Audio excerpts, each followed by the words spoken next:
Buku Aktiviti Bahasa Melayu Tahun 2, Jilid 2. Murid-murid, seterusnya mari kita buka buku Aktiviti Bahasa Melayu Jilid 2, muka surat 25, unit 16, Alam Sekitar dan Teknologi Hijau Alamku Sayang, Aktiviti 1. Dengar, berikan respons dan tulis.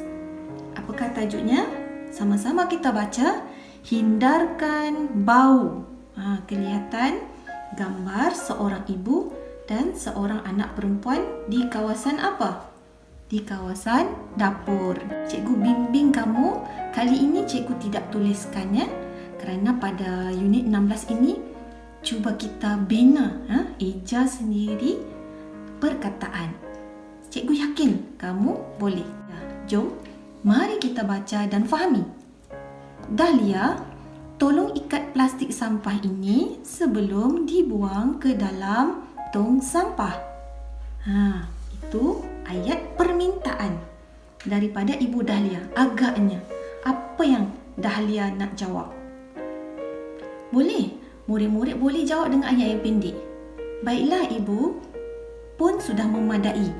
Atau kamu jawab di sini, baiklah Ibu, saya akan ambil ayat semua daripada ayat Ibu.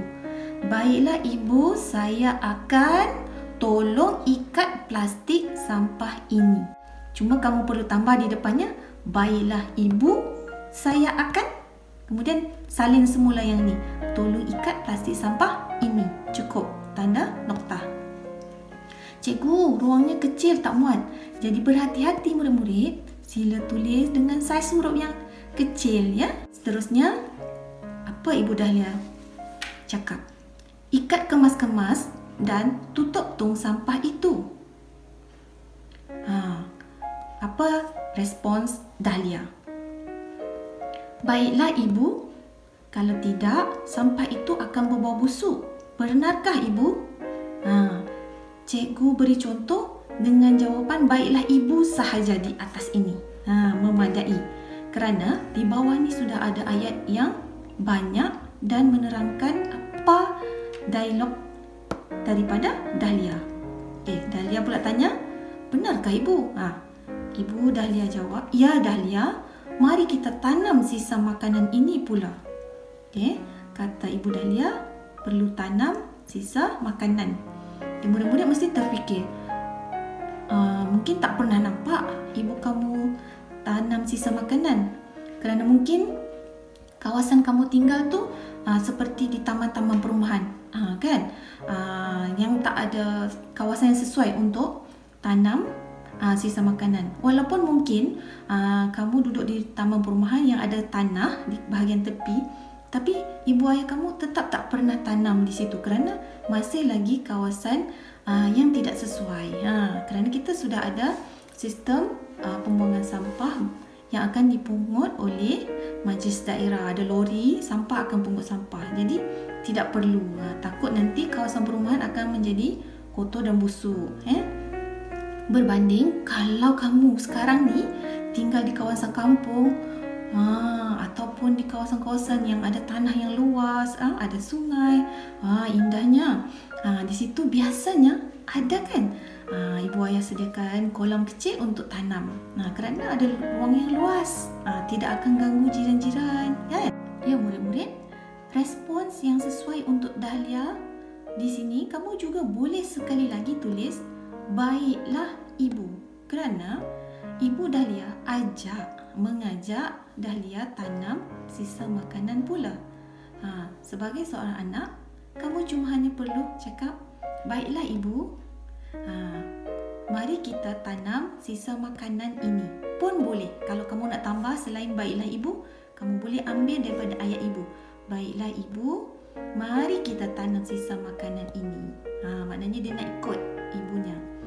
Kemudian ayat Dahlia tanya, mengapakah sisa makanan ini ditanam Ibu? Jadi apa jawapan ibunya? Jika ditanam, sisa ini akan terurai menjadi baja untuk tumbuh-tumbuhan. Jadi jawapan Dahlia, oh begitu. Terima kasih atas maklumat ibu. Ini respon yang baik.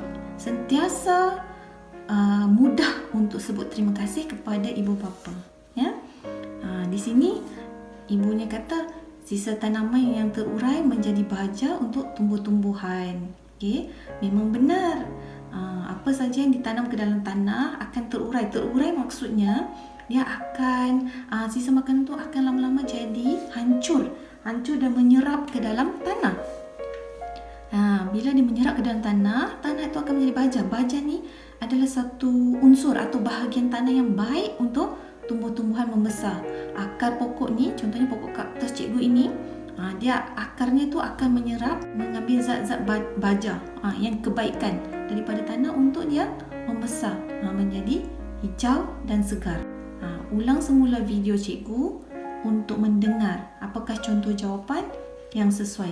Paling utama ialah kamu perlu eja perkataan dengan betul. Betul tak Ipin? Ipin mesti jawab. Betul. Sila lengkapkan dengan jawapan yang betul. Baiklah murid-murid, selamat belajar.